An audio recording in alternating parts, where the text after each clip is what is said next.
Alors Christophe, nous sommes en pleine période de vacances scolaires, le moment bien sûr idéal pour aller piquer une tête dans une piscine, à condition bien sûr de savoir nager et d'en trouver une. La pénurie de main-d'œuvre touche aussi les piscines municipales. Le métier de maître nageur n'a plus la cote et ça commence à se voir à Cergy-Pontoise. Cette commune de la région parisienne a dû fermer la moitié de ses piscines faute de maîtres brevetés. Les habitants ont du mal à l'accepter. Reportage Chloé Lagadou.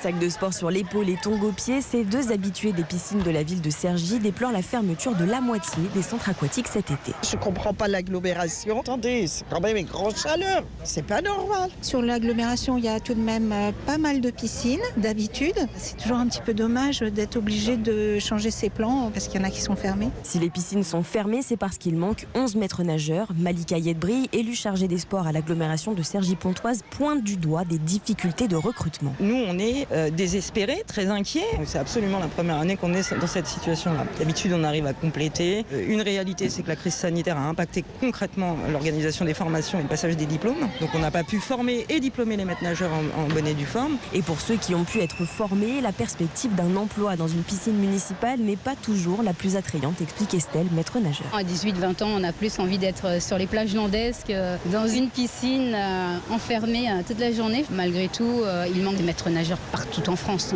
Oui, car cet été, il manque entre 1500 et 2000 professionnels sur les plages et dans les piscines municipales du pays pour surveiller les baigneurs. Un reportage Chloé Lagadou.